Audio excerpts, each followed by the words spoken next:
tosuka qui n'a pas facteur à risque. Il y a le facteur à risque cause à la génétique par ADN ou tu crois cause à la bambo tout ça à chaque fois net tabagisme, tabac, cigarette, alcool, stress, excès du poids, obésité, bateau babouja mingi te wana. Donc ça va mouvement te attends autant pour la pamba lingate transport ce n'est pas bon. Il faut que bouger bateau baza actif te wana. Ce n'est pas bon. Bateau ya VIH, bateau ya hépatite, bateau batia ba produits cancérogènes. Donc bateau ba fanda mingi na moi auto bien un rayon ultraviolet. Tu vois baza bateau ba facteur à risque. To yo déjà ba opéra pour le cancer, il n'y a pas un facteur à risque. Si pour le traitement, déjà tous les traitements médicaux. Les traitements des médicaux, ils ont dépendre de multiples facteurs. Donc ils ont dépendre de facteurs,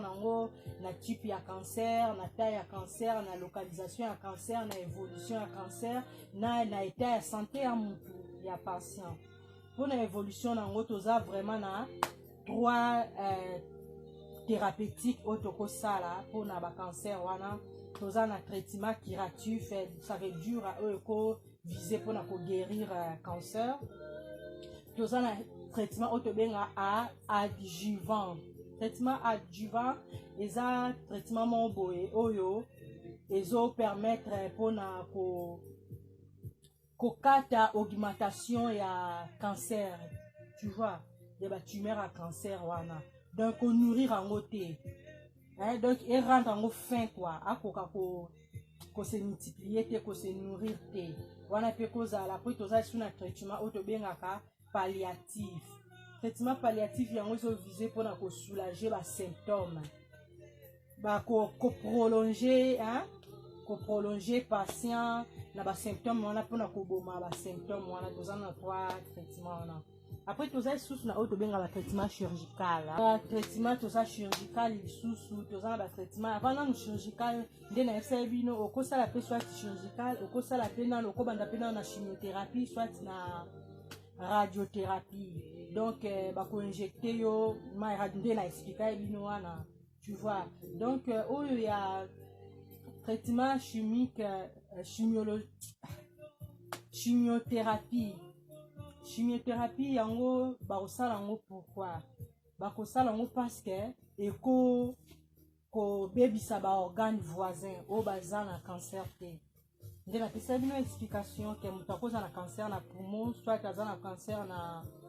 utérus mais azoluka bebisa lisusu ba organe oza pembeni na utérus tu vois yango nde siko baosinga mpo basala chimiothérapie apres baoya kosala lisusu radiothérapie ça la radiothérapie pour na nini pour na ko injecter lisusu mai pour na ba nini wana et se propager te et panzana te parce que se multipliaka vraiment et se multipliaka donc parce que ko développer pe na cuir chevelure na tube digestive na makila au monde donc na ba place ebele na ba fonction immunitaire na biso yango eko bebisa pe fonction immunitaire na etsa bino ke système immunitaire les systèmes où défendent la biso na maladie tous en est na ba globule blanc quoi de maladie ko kota ale yango ils défendre mais et débarrasser ko cancer par kota wana donc ce cancer est déjà coté wana mona ko ça so même voire même ba anémie au ko ça la ba anémie donc le ko ça na ba problème et belé aussi sous ba perte à cheveux ko salema donc tu vois donc médecin à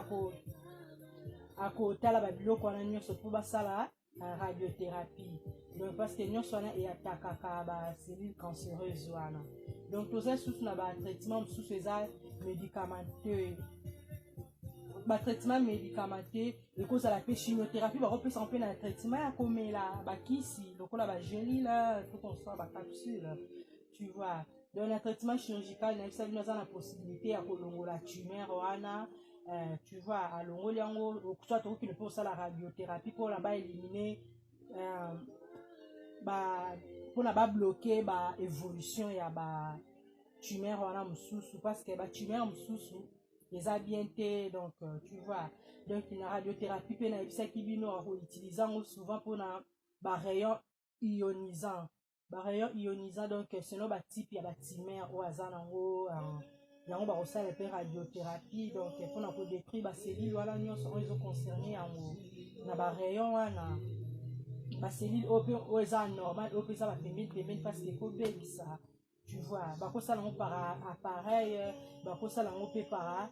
thérapie. Donc bakopesa kisi nde na explica bino na chimiothérapie na explica bino keza administration ya ba injection nde na expliquer bino kisi soit bakopesa ngo pe na ndenge ya ba gelule parce que eza maligne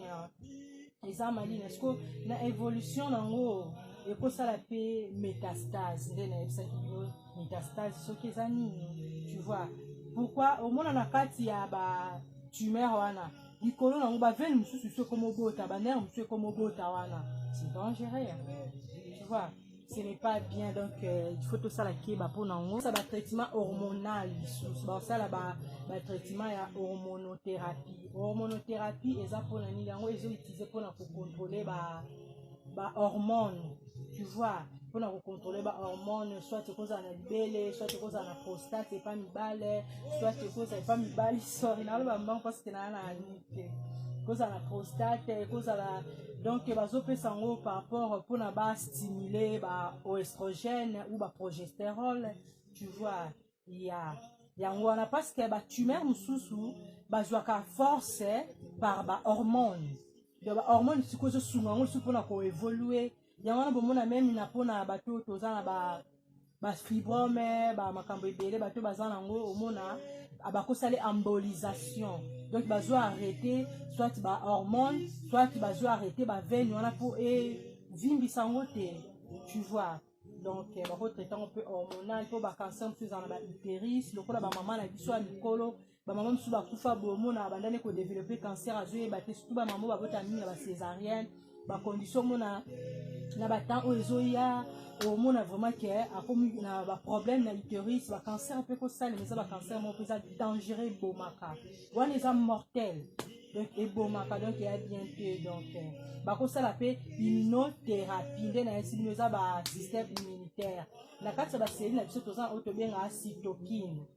Cytokine on basala ngo pe kisi eza ba substance eza la déjà na kati ya ba cellule na biso nzambe mutasala ngo donc eza bongo eza déjà ba cellule donc bako injecter yango pour se propager te donc bako peso intercycline bako peso yango donc pour se propager te bako sala sous greffe ya moelle osseuse. Greffe ya moelle osseuse ça veut dire bazo utiliser simplement ba cellule immunitaire donc ba lymphome. Donc bazo utilisant seulement pour na ba lymphome ba cancer ou qui retoucher ba lymphome wana il faut ba ça la paix en gros tu vois et voilà pour la greffe pour na gangliogenèse tumorale eza ba donc eza sous forme ba nouveau ndenge na expliquer bino ba nouveau veine ou ebotaka likolo ya ba tumeur wana yango wana pe basala wana po ba arrêter nyonso wana po evimba te okosunga pe malade psychologiquement donc okosunga psychologiquement na ba conseil soki azana ba voisin pe ça ba conseil